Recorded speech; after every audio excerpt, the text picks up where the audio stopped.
시간이 됐으므로 다 같이 일어나셔서 대림절 넷째 주일 주일 예배를 드리겠습니다.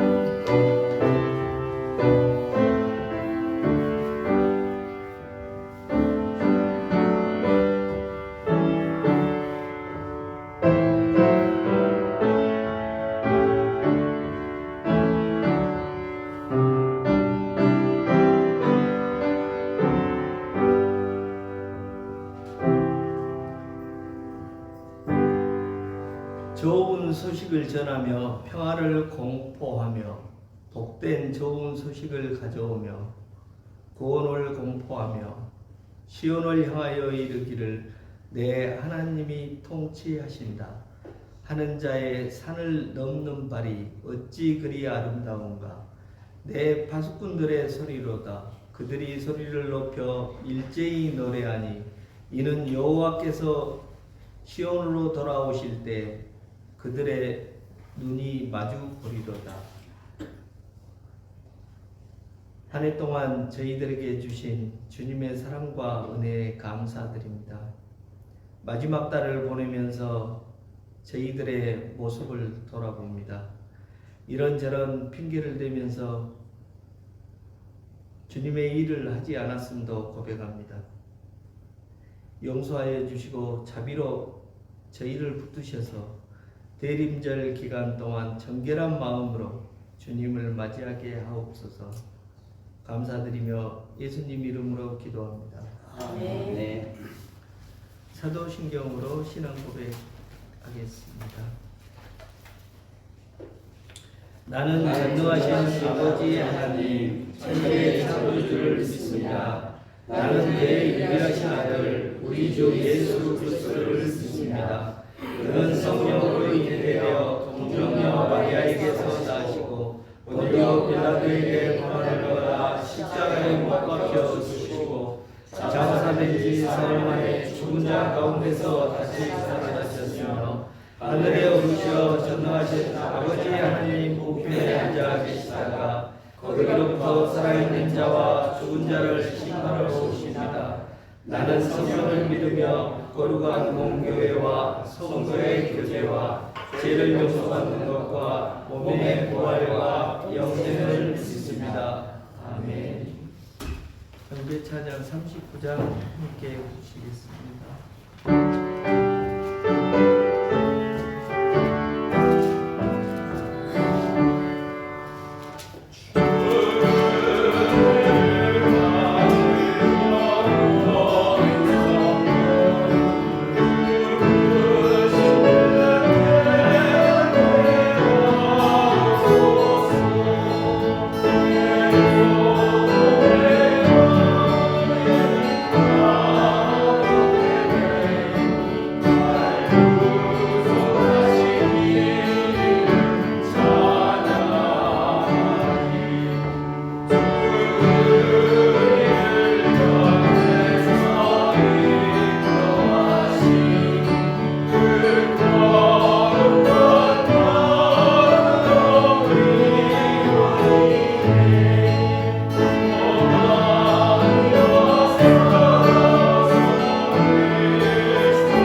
그 앞장에 공동 기도문 같이 보시겠습니다.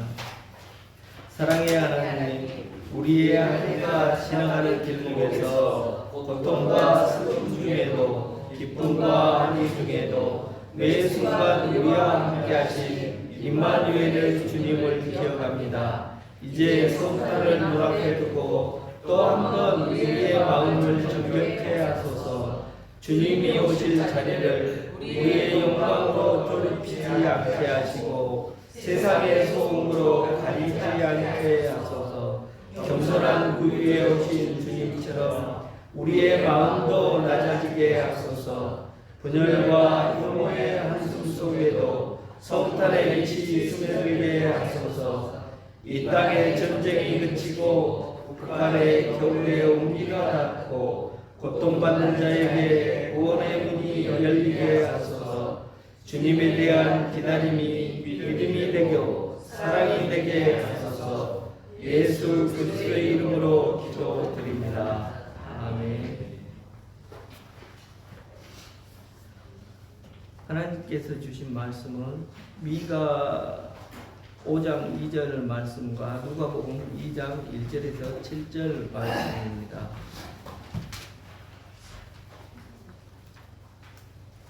같이 봉독했으면 좋겠습니다. 미가 5장 2절 말씀입니다. 몇 장이요? 미가 1293페이지. 1290 제 걸로는 95고 94요. 1294.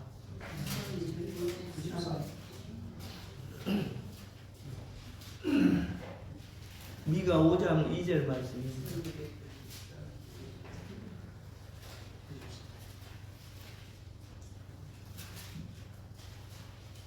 다 찾으셨습니까? 같이 보시겠습니다.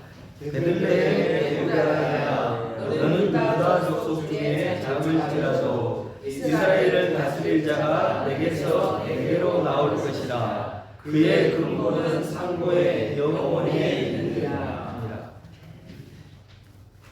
누가복음 2장 1절에서 7절 말씀입니다. 88쪽. 누가 2장 1절에서 7절 말씀입니다. 다 찾으셨으면 같이 봉독하겠습니다. 그때 가이사 아구스도가 영을 내려 천하로 다 호적하라 하였으니 이 호적은 그레네와 수리아 총독이 되었을 때 처음 한 것이라. 모든 사람이 호적하러 각각 고향으로 돌아가매 요셉도 다윗의 집 족속이므로 갈릴리 나사렛 동네에서 유대를 향하여 베들레헴이라 하는 다윗의 동네로 그 약혼한 마리아와 함께 호적하러 올라가니 마리아가 이미 잉태하였더라. 거기 있을 그때 세사나가 나지쳐서 첫 아들을 낳아 방고로 싸서 우유에 누였으니 이는 혈관에 있을 곳이 없음이로라. 아멘.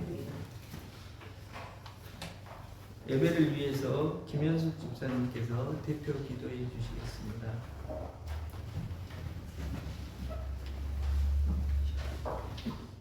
우리의 위로가 되어주시고 우리에게 응원을 하여 주시고 우리와 함께 하시는 하나님, 지난주에도 우리를 지켜주시고 보전하여 주신 하나님의 동행에 감사합니다.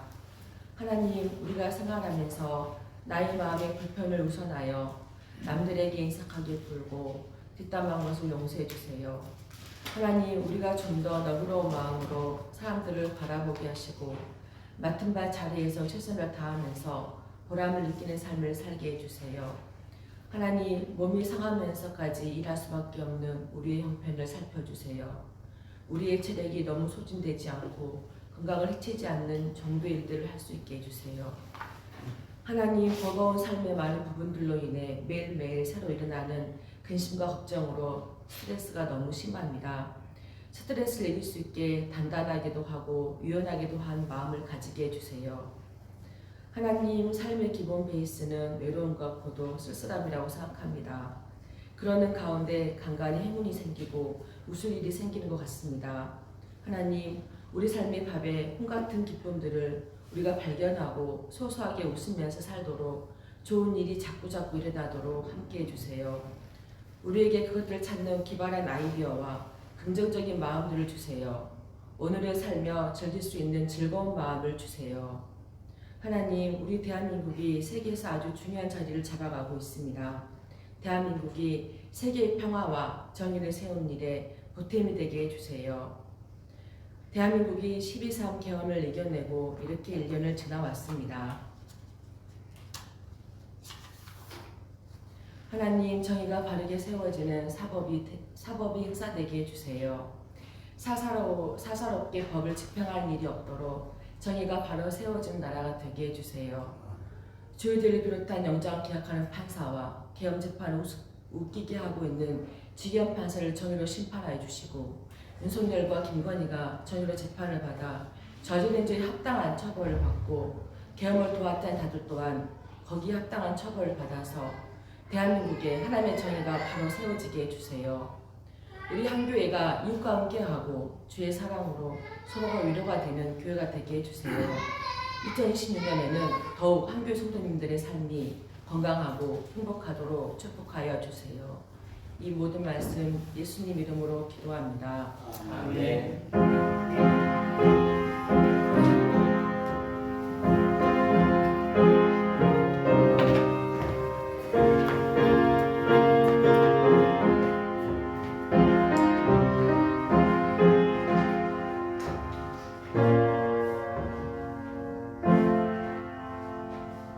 혹시 특송 준비하신 분 계신가요? 없으시면 목사님 나오셔서 베들레헴 에브라다야라는 제목으로 말씀해 주시겠습니다. 큰 은혜 받으시기 바랍니다. 네, 오늘 말씀에 예수님의 탄생이 기록된 말씀인데 우리 찬양 한 곡 하고 말씀 같이 보겠습니다. 찬송가 109장 고요한 밤 거룩한 밤.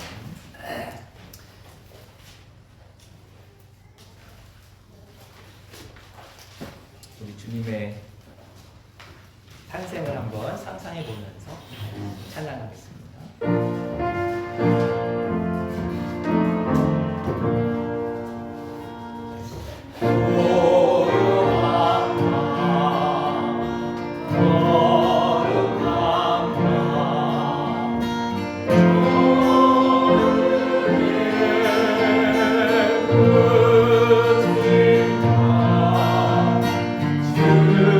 주의 주로 앉아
에브라다야라는 제목으로 같이 은혜를 좀 나누고 싶습니다.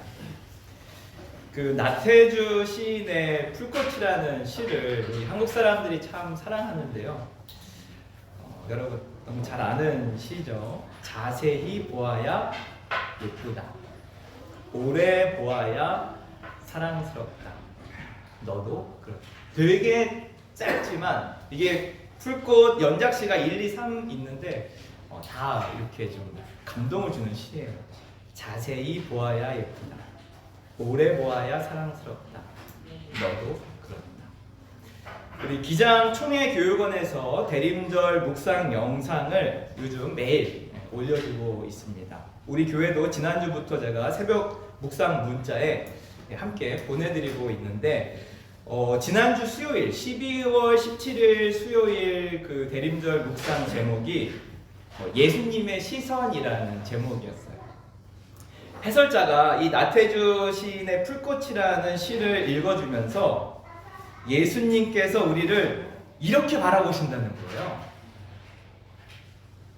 예수님께서 우리를 자세히 보시면서 예뻐해 주시고 우리를 오래 보시면서 사랑해 준다고 이렇게 해설을 듣는데 너무 짙은 감동이 밀려왔어요. 아, 주님이 나를 이렇게 바라보시는구나. 그리고 나를 바라보시는 예수님의 시선이 그 이야기를 듣는 순간 정말 그렇게 믿어진 거예요. 아, 주님이 나를 이렇게 보시는구나. 이러한 경험을 한 뒤부터 저도 성경 말씀을 바라보는 시선이 조금 바뀌게 되었습니다. 말씀을 조금 더 자세히 보게 되었고 조금 더 오래 보게 되었어요. 그랬더니 전에는 보이지 않던 것들이 하나둘 보이기 시작했습니다. 우리는 오늘 말씀을 통해 너무나 익숙해져서 지나쳐온 예수님의 탄생 이야기를 조금 자세히 그리고 조금 오래 바라보기를 소망합니다.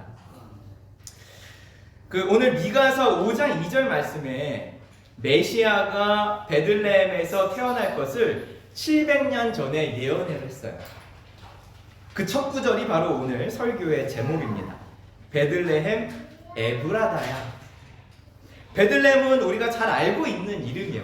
늘 많이 들어왔죠. 이게 합성어인데 베트는 집이고 레헴은 빵입니다. 그럼 베들레헴의 뜻은 뭐예요? 무슨 집이에요? 빵집, 베이커리라는 뜻이에요. 베들레헴은. 이 베들레헴은 미리 잘 자라던 룻과 보아스가 또 사랑을 나누었던 그런 터전이기도 합니다.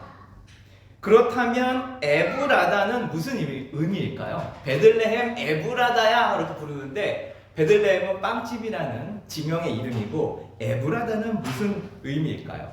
좀 낯설죠, 그렇죠? 에브라다는 그 이스라엘에서 베들레헴은 한 곳이 아니라 같은 이름의 지명이 두 곳 있더라고요. 저도 이번 말씀을 준비하면서 베들레헴이 이스라엘에 두 개 있구나. 사사였던 입산이라는 사사가 있었는데 입산이 다스렸던 스불론 지파에 베들레헴이 있어요. 여기 위에 보시면 나사렛이 있고 나사렛에서 북서쪽으로 10km 올라가면 베들레헴이라는 지명이 또 하나가 더 있어요. 성경에 2번 등장합니다. 그러니까 이것을 북부 베들레헴이라고 불러요. 그리고 에브라시라고도 하고 에브라다라고 불리는 유다 지파의 베들레헴은 보시면 예루살렘에서 남쪽으로 그것도 한 10km 정도, 한 80km 정도 떨어진 가까운 거리에 베들레헴이 있습니다. 777m의 고지대예요. 외우기도 쉽죠? 베들레헴의 위치는 777m의 높은 곳에 위치해 있습니다. 성경에 처음 등장하는 것은 야곱의 아내 라헬이 죽었을 때 이곳을 지나가고 있다가 에브랏 곧 베들레헴 길에 장사되었다라고 창세기에 기록이 되어 있어요. 그러니까 베들레헴의 또 다른 이름이 에브라다라는 지명을 가지고 있습니다. 그리고 룻의 시어머니 나오미 그리고 보아스의 고향이 바로 어디예요? 베들레헴이에요. 그리고 룻의 증손자가 누구죠? 다윗이죠. 다윗의 고향이 또한 베들레헴입니다. 거기서 다윗은 양을 치던 목동이었죠. 그래서 요셉이 누구의 자손이에요? 다윗의 자손이기 때문에 지금 베들레헴 자기 본향으로 본 고향으로 돌아가고 있는 것입니다. 베들레헴 에브라다라는 북부 베들레헴과 구별하기 위해서 사용하는 표현이에요. 베들레헴이면은 북부인지 남부인지 모르기 때문에 에브라다라는 지명을 하나 더 붙여줌으로 인해서 어디라는 것을 확인시켜 주는 거죠. 남부 베들레헴이라는 것을 확인시켜 주는 것입니다. 베들레헴은 빵집이란 뜻이었는데 에브라다의 뜻은 무슨 의미일까요? 에브라다는 풍요로운, 풍부한, 풍성한이라는 뜻이에요. 그럼 베들레헴 에브라다야 라고 했을 때 그 의미는 무슨 빵집이에요? 풍성한 빵집이라는 의미예요.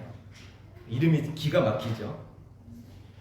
예수님 당시 한 300여 명이 살던 산골짜기 작은 마을이었습니다. 뭐 다윗의 가족을 보면은 10명 이상이잖아요. 그러니까는 300명이라고 해도 한 30가구 되는 작은 산골 마을, 산골짜기 마을입니다. 미가는 700년 전에 예수님이 이곳 베들레헴 에브라다에서 태어날 것을 예언하고 있어요. 미가서 5장 12절에서. 베들레헴 에브라다야, 너는 유다 족속 중에 작을지라도 이스라엘을 다스릴 자가 내게로 나올 것이다. 그의 근본은 상구에 옛적에 있고 영원에 있느니라. 기가 막힌 예언을 하고 있습니다. 미가 선지자를 통해서 베들레헴이 공간과 장소가 작고 미약하지만 그 시간은 어디에 맞닿아 있어요? 영원에 맞닿아 있고 그 기원은 태초와 연결되어 있다고 설명해주고 있습니다. 우리식으로 표현해보면 시골 떡집에 예수님께서 영원한 생명의 떡으로 오신 의미를 되새겨봅니다. 성탄절의 한 교회는 헌금 전액을 이웃을 위해 나누는 아주 귀한 전통이 있어요. 겉으로는 작은 교회처럼 보일지 모르지만 성탄절 나눔을 통해 풍성한 빵집, 생명의 떡집이 되기를 주님의 이름으로 간절히 소망합니다. 우리 한교회가 뭐예요? 바로 베들레헴 에브라다입니다.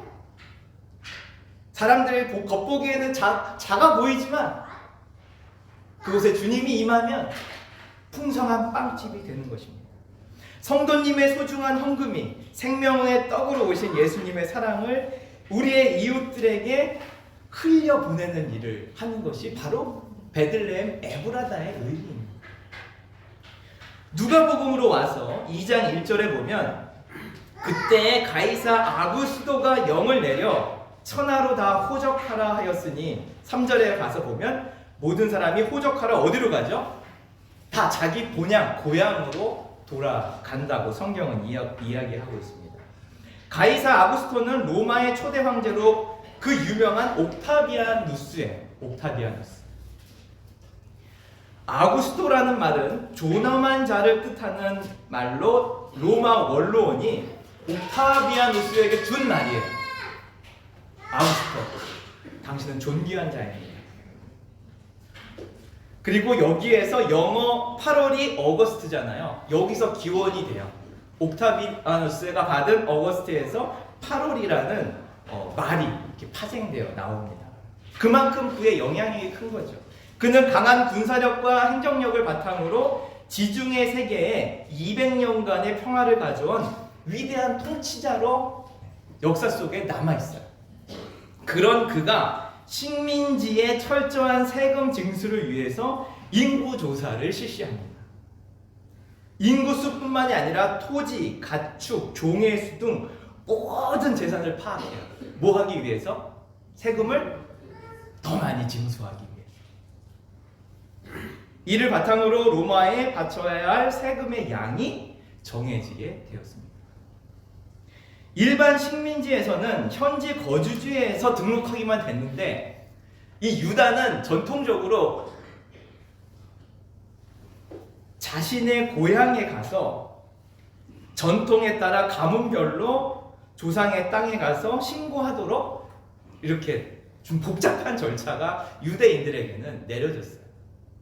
왜? 그들의 본향을 지파별 땅으로 분배되었기 때문에.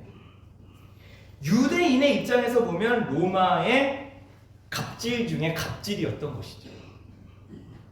명절이 되어서 고향집에 즐겁게 놀러가는 것이 아니에요. 지금 인구 조사를 위해 고향에 가도록 강제 집행된 것이에요. 돈 들죠. 고통스럽죠. 여기에는 경제적 수탈과 정치적인 굴욕이 다 깃들고 있다는 것을 여러분은 호적하다라는 말에서 여러분은 좀 파악하면 좋을 것 같아요. 주권을 상실하여 고향까지 내려와 로마 관리 앞에 줄을 서서 자신의 재산을 다 보고하는 거예요. 이러한 행위는 로마의 속국이자 노예임을 뼈저리게 확인하는 하나의 과정이었습니다. 수치스러운 일인 거예요. 사실은 호적은 식민지인들에게. 이 과정에서 이스라엘에는 이 인구 조사를 반대하는 대대적인 민중 봉기와 무장 봉기가 일어나요. 그만큼 그들에게 자극이 되는 것이죠. 그래서 이때 만들어진 조직이 열혈당, 젤로당이었습니다. 끊임없이 이 인구 조사하는 가운데 대대적인 민중 봉기와 반란들이 일어나게 돼요. 요셉과 마리아가 나사렛에서 베들레헴으로 가던 길은 낭만적인 여행길이 아니라 로마의 압제에 분노하는 민중들의 거친 숨결과 무거운 세금 걱정에 한숨 짓는 서민들의 서러움이 가득했던 고달픈 과정이었습니다. 이것을 우리가 호적이라는 말을 통해서 좀 느껴보면 좋을 것 같아요. 고달픈 식민지인의 삶입니다. 그러나 하나님은 세상에서 가장 강력한 황제의 명령을 도구로 만삭의 마리아와 요셉을 어디로 보내셔서 미가의 예언을 성취하셨죠? 베들레헴으로 보내셔서 예언을 성취하게 하십니다. 하나님은 놀랍게도 고난의 역사 속에서 누구의 뜻을 이루어가세요? 하나님의 뜻을 이루어가세요. 이건 우리의 삶도 마찬가지예요. 우리 인생에 고달프고 우리 집사님 아까 기도할 때 이 극심한 스트레스 속에서 살아야 하는 우리의 아픔을 얘기했는데 그 가운데서도 역사하시는 하나님을 오늘 말씀을 통해서 여러분 만나시기를 소망합니다. 예수님은 바로 그 역사적인 비극과 서러움의 한복판에 자기 백성을 그 죄와 고통에서 구원할 진정한 왕으로 보내주셨어요. 누가복음 2장 4절에 보면 이제 요셉이 그 호적하러 베들레헴에 오는 과정을 설명해주고 있습니다. 요셉도 다윗집 족속이고 다윗 가문이라는 거죠. 갈릴리 나사렛 동네에서 유대를 향하여 베들레헴이라 하는 다윗의 동네, 다윗의 고향, 다윗이 살던 그 동네로 그 약혼한 마리아와 함께 호적하러 올라가니 마리아가 이미 뭐한 상태예요? 만삭이 되어서 언제 출산할지 모르는 위태로운 상황 속에 호적하러 자기 고향으로 가고 있는 것입니다. 지도를 보면 나사렛에서 베들레헴까지 직선 코스가 있는데 이 직선 코스로 가지 않았어요. 그 가운데는 무슨 땅이 있었기 때문이죠? 사마리아 땅이 있었기 때문에 사마리아는 유대인들이 너무나 싫어하는 그 혼혈 민족이라 그래가지고 그 땅을 더러운 땅이라 생각해가지고 직선으로 가면 좀 빠를 거를 요단강을 건너서 돌아서 가게 되면 한 160km 정도 된다고 합니다. 긴 거리를. 만삭인 아내를 나귀에 태우고 이동했을 경우 빠르면 일주일, 길면 열흘이 넘는 아주 고단한 여행길이었습니다. 지금은 승용차로 가면 뭐 한 2시간이면 갈 수 있는 거리죠. 당시 사마리아를 직접 통과하지 않고 요단강 건너편으로 돌아왔기 때문에 더욱더 고달픈 여정이었습니다. 요셉은 걷고 마리아는 나귀를 타고 고단하고 긴 여행을 해서 마침내 베들레헴에 도착을 했어요. 그때 마리아는 막 출산의 기미가 보였습니다. 다급하게 방이 필요했어요. 그런데 그들에게 머물 방이 없었습니다. 얼마나 다급했겠어요. 지금 출산을 해야 되는데 방이 없는 거예요. 우리 누가복음 2장 6절 7절을 함께 한번 읽어보겠습니다. 시작. 거기 있을 그때에 해산할 날이 차서 첫 아들을 낳아 강포로 싸서 구유에 뉘었으니 이는 여관에 있을 곳이 없음이러라. 그 찾아간 곳이 어디예요?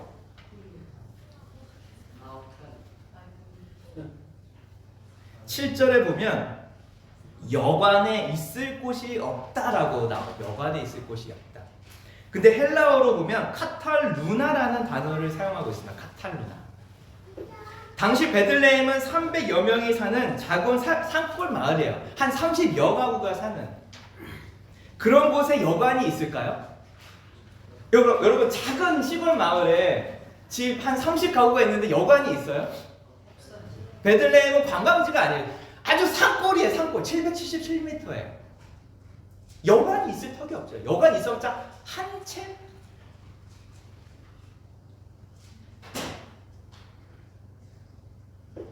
지금 인구 조사 때문에 베들레헴 출신의 사람들이 또 대거 막 몰려왔어요. 작은 마을. 놀랍게도 카탈루나라는 단어는 일반 가정집의 게스트룸, 손님방, 우리식으로 보면 사랑방이라는 뜻을 가지고 있습니다. 여관을 나타내는 단어는 판도케이온이라는 별도의 단어가 있어요. 그러니까 이게 여관이 아니라는 거예요. 여관이었다면 판도케이온이라는 단어를 썼겠지만 여기서 카탈루나라는 말을 썼다는 것은 친척 집에 사랑방을 의미한다고 합니다. 지금 마리아와 요셉이 머물고 있는 집은 여관이 아니라 친척집일 가능성이 매우 높다고 지금 학자들은 얘기하고 있습니다. 그 집의 카탈루나, 곧 사랑방은 이미 다른 친척이 와서 모두 가득 차 있었기 때문에 양과 염소들이 머무는 가축 우리에서 출산할 수밖에 없었습니다. 이게 그 당시의 가옥 구조예요. 베들레헴은 특별히 석회암 지대였기 때문에 집을 만들 때 돌을 파내서 동굴처럼 지은 집도 있었다고 합니다. 아마도 예수님은 이 가축우리가 동굴로 만들어요.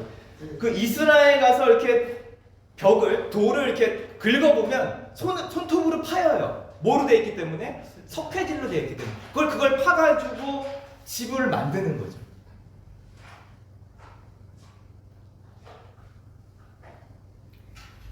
(1층은) 가축 우리와 또 조금 단을 높여 만든 일반 거실 구조의 방이었다고. 1층은 가축 우리가 같이 있는 거예요.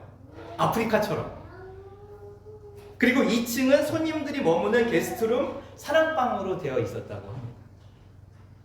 당시 가축을 보호하기 위해서 집 안에서 키웠다고 해요. 양과 염소들을 보호하기 위해서. 우리가 마구간이라고 알고 있겠지만 그 당시에 말은 귀했어요. 대부분의 양과 염소였죠. 다윗이 목동이었던 것처럼 나귀도 귀했어요. 그러니까 마구간이라는 개념보다는 가축 우리인 거예요. 그동안 우리가 알고 있던 모습과는 다르죠, 그렇죠? 여관에서 말구유에 나셨다고 생각했는데 여관이 아니라 친척집이고, 그것도 뭐 별도의 마구간이 아니라 1층에 가축 우리였다는 것을 한번 상상해 보면 좋겠습니다. 여기에 또 하나 더 놀라운 반전이 있습니다. 이스라엘도 그렇고 특별히 베들레헴은 나무가 귀하고 돌이 흔했다고 해요. 그래서 그 예수님의 아버지의 직업이 뭐죠? 요셉이? 목수였지만 사실은 목수 일보다는 석공 일이 더 많았을 것이라고 얘기를 해요. 돌을 파내서 무덤을 만들죠. 돌을 파내서 집을 짓죠.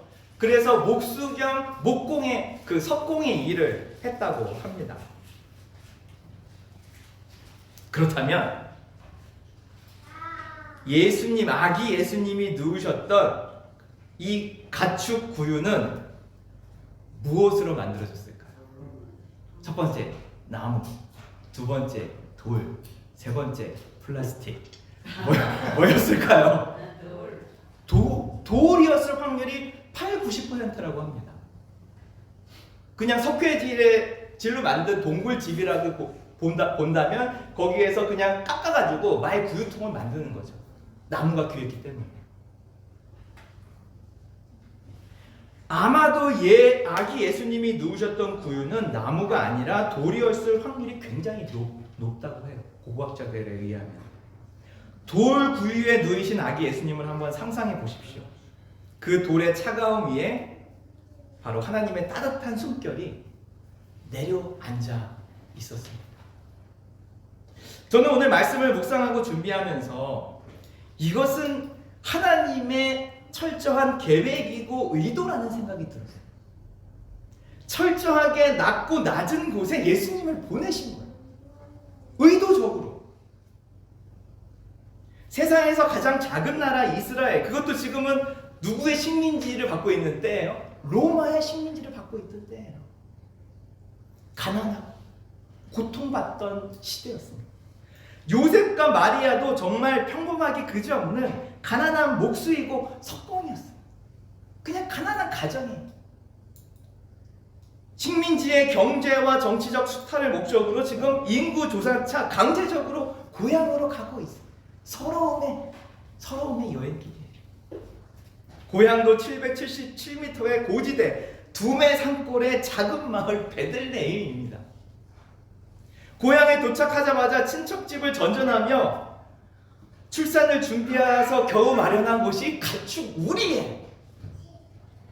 그곳에 아기 예수님이 태어나셨고 처음 누운 곳이 가축들의 밥통인 무슨 구유예요?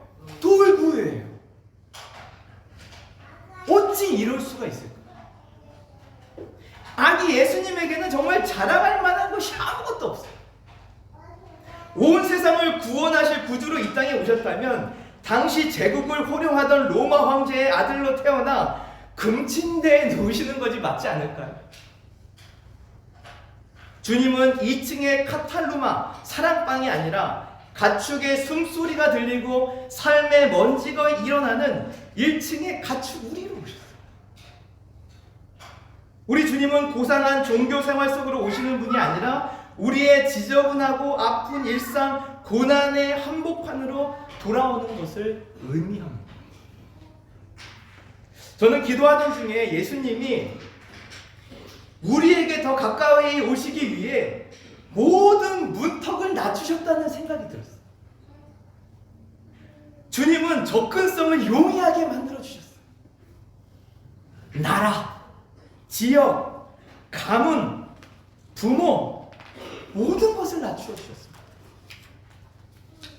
돌 같은 내 마음에 오시기 위해 주님은 모든 문턱을 없애버렸어요. 그냥 가장 낮은 곳으로 그냥 오셨어요.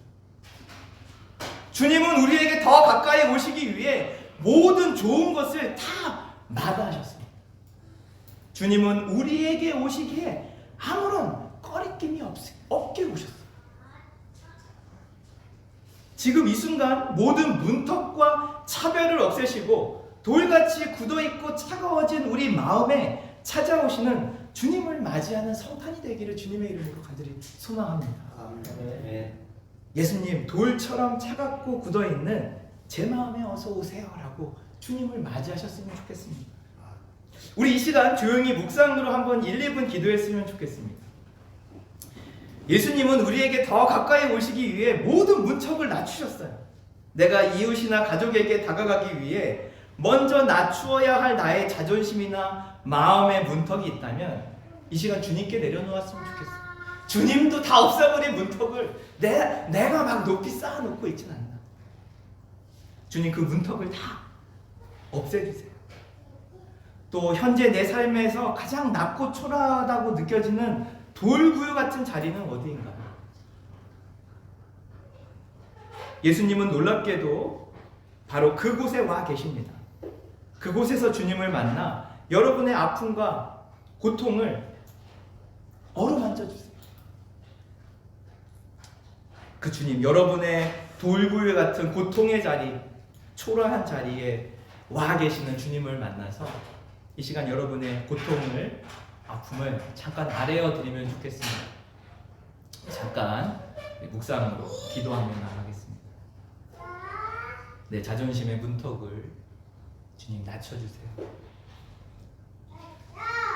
고통의 자리에 이미 와 계신 주님께 여러분의 아픔과 고통을 내려놓고 도움을 요청해보세요. 주님 도와주세요. 주님 만져주세요.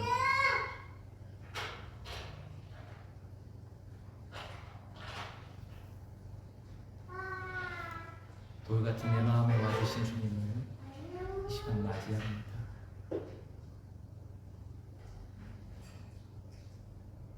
나를 만나주시고 어루만져 주시고 치유하여 주시고 사랑의 하나님, 오늘 우리에게 생명의 떡으로 오신 주님을 찬양합니다. 화려한 왕궁이 아니라 작고 낮은 베들레헴, 그 중에서도 짐승의 먹이통인 돌구유에 누우신 주님을 보며 우리의 교만을 회개합니다. 주님은 우리에게 더 가까이 오시려고 모든 영광의 문턱을 넘으셨는데 우리는 여전히 높은 곳만을 바라보며 살고 있습니다. 이제 우리 마음의 문턱을 낮추고 차갑고 딱딱한 돌구이 같은 우리 심령에 주님을 맞이하게 하여 주옵소서. 성탄의 기쁨이 우리만의 축제가 되지 않게 하시고 우리가 낮은 곳으로 흘러가 누군가의 떡집이 되게 하여 주옵소서. 가장 낮은 곳에서 우리를 기다리시는 예수 그리스도의 이름으로 간절히 기도드립니다. 아멘.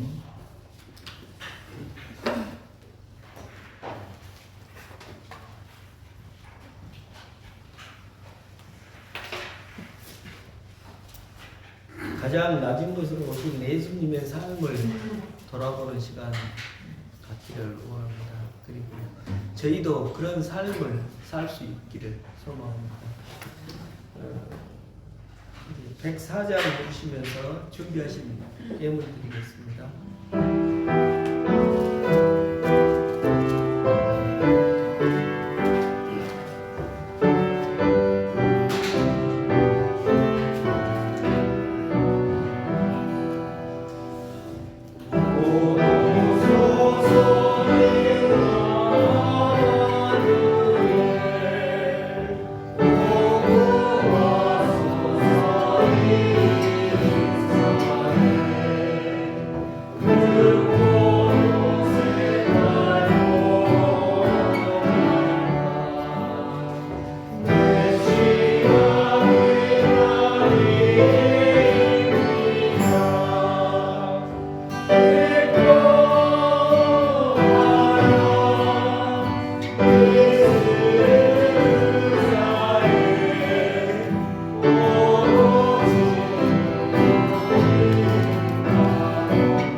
주님이 주신 달란트로 열심히 살게 하신 우리 주님을 찬양합니다.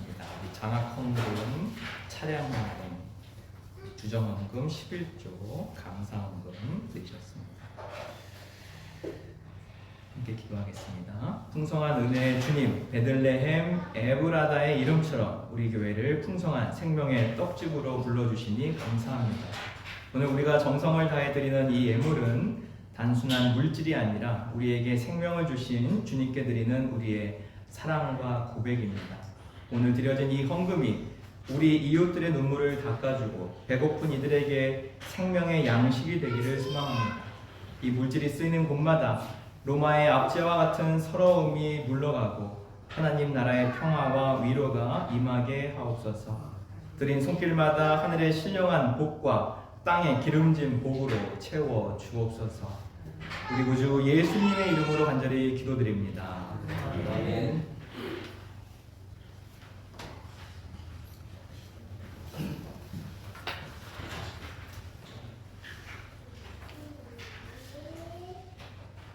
생명 공동체 나눔 시간입니다.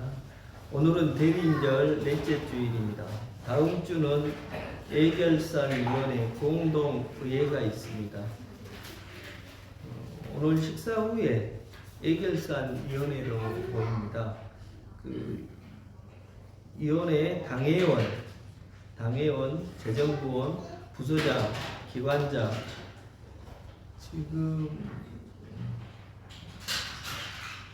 이동현 집사님, 김명성 권사님, 강혜숙 권사님, 김인숙 집사님, 이양희 집사님, 그다음에 이숙자 권사님, 이상희 전목님, 신석기 장로님, 목사님, 김은정 집사님 이렇게 대상이 됩니다. 그다음에 어제와 오늘은 교회에 김장하는 날입니다. 좀 보니까 고생 많이 하시더라고요. 참석하시는 분이 몇 분 안 돼서 여신도에서 고생을 많이 하시던데 일정이 닿으면 좀 도와주시는 것도 좋다고 생각합니다. 아무튼 소개해 주신 여신도에 감사드립니다. 아니요, 오늘 예결산위원회 김장하고 정리하고 좀 바꿔가지고 그러면 하실 수 있는 분들만 하면 안 될까요? 어떻게 근데 동의하십니까? 예배가 안 되기 때문에 크리스마스 하는 거 안 했어요. 오늘 안 나오시는 분들 많네요. 그러면 목사님 어떻게 할까요? 예, 그렇게 하시죠 뭐. 오늘 김장하는 날이니까. 그러면 25일 날 네. 예배 다음 주까지만 드리고 하면 나서 예결산 위원회를 하겠습니다. 그리고 목사님께서 오전 5시에 문자를 발송하시는데 말씀 통독에 좀 참여 좀 해주셔야 힘들어하고 그러니까 교인 모두가 참여를 좀 했으면 좋겠습니다. 21일 날 오늘이 예결산 위원회 일단 25일로 연기가 되어 있고요. 25일 날 성탄절 예배가 있고 28일 날 송년주일입니다. 예결산 공동의회가 있고요. 31일 날 밤 11시 30분인가요? 11시 30분 성부 영신 예배가 있습니다. 꼭 기억해 주셔서 다 같이 참석했으면 좋겠습니다. 그 다음에 1월 4일 새해주일 재직 임명식이 있습니다. 아마 이번 주 다음 주가 교회 제일 1년 중에 바쁜 것 같아요. 좀 일정을 좀 조정해서 모두가 다 참석 좀 해서 동참을 좀 해주셨으면 좋겠습니다. 그 다음에 1월 18일 날 여신도의 주일로 예배를 드리고요. 주보 앞장에 보면 한 교회의 기도 제목이 있습니다. 대한민국의 회복을 위해서, 세계 한반도 평화와 기후위기를 위해서, 한교회를 위해서, 기장총회와 부산노회를 위해서, 한우들을 위해서, 건강 회복을 위해서, 또 군생활 중인 우리 이은재, 소방공무 준비 중인 권영현, 수험생 박예인, 핀란드 연구소 윤호영님, 그다음에 1월 달에 행사가 있는데요. 그 윤재진 문경미 집사님 가정에 그 윤수영군 아들이 결혼이 있습니다. 그래서 그 좀 일정을 조정해서 토요일인데요. 같이 좀 참석할 수 있었으면 적어도 1월 며칠이? 1월 17일. 1월 17일? 예. 셋째 주인가요? 셋째 주? 예. 기억 좀 하셔가지고 봉고차 한 대에 모두 일산입니다. 일산. 경기도 일산. 그러니까 봉고차 한 대는 운행을 해야 되지 않을까 싶어서 거기에 꼭 채울 수 있도록 좀 부탁 좀 드립니다. 그 다음에 산모와 아기 건강을 위해서 서한이 동생이 곧 나올 겁니다. 그래서 우리 유아가 하나 더 늘어나고요. 그리고 백년 선자장에 우리 한금영 집사님 그 아들 채솔 성도 가정에서 또 출산했는가요? 나왔어요. 여기 났어요? 예, 나왔어요. 그 시간이 되시면 전화 아들 나왔어요. 좀 부탁 좀 드립니다. 그 다음에 신석규 장로님 영어도 생명치유 사역과 준목님 세길동산을 위해서도 기도해 주시고요.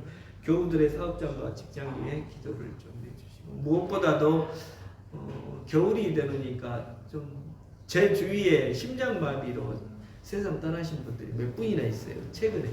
그래서 젊다고 해서 또 안심해서도 될 일은 아닌 것 같고 항상 준비 운동 무엇을 하든지 준비 운동들 좀 하시고 건강에 특별히 좀 신경을 좀 쓰는 그런 시간들 갖기를 원합니다.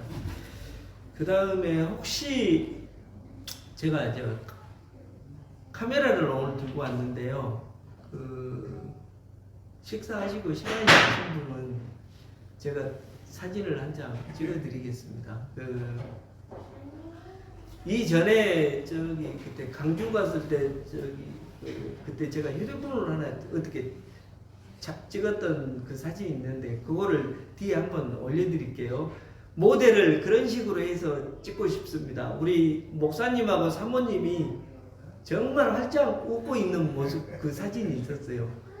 그렇게 해가지고 사진을 찍고 싶거든요. 그래서 제가 예배 마치고 그 사진을 찾아서 우리 단톡방에 올려놓을 테니까 사진 찍고 싶은 분은 반드시 그렇게 안 하면 제가 사진 안 빼줍니다. 그 모델이니까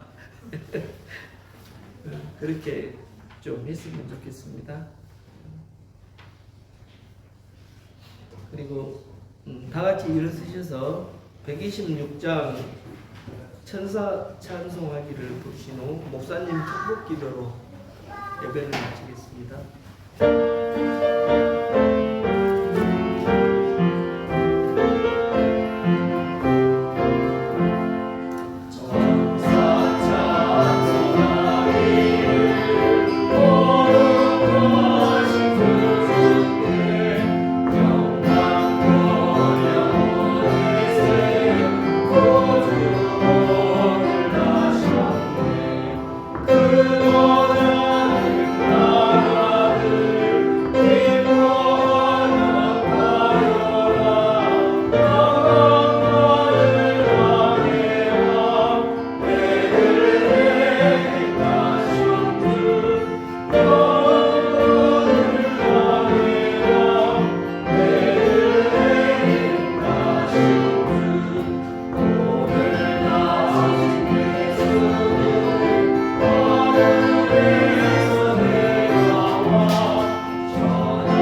지금은 세상의 모든 문턱을 허물고 가장 낮은 돌구유 위에 누우신 우리 주 예수 그리스도의 한없는 은혜와 인류의 고통과 비극의 한복판에서 구원의 역사를 이루어 가시는 하나님 아버지의 그 크신 사랑과 딱딱하게 굳은 우리의 마음을 부드러운 사랑의 떡집으로 변화시키는 성령님의 내주 교통하심이 작고 낮은 자의 모습으로 오신 주님을 닮아 세상의 소외된 곳으로 기꺼이 발걸음을 옮기며 생명의 떡을 나누기로 결단하는 한교의 모든 성도들과 그 가정 위에 산모와 태중의 아가 위에 군복무중인 주님의 아들 위에 함께 예배드리는 우리 서한이 위에 그리고 이 나라와 이 민족 위에 지금부터 영원히 함께 하시기를 간절히 축원하옵나이다. 아멘.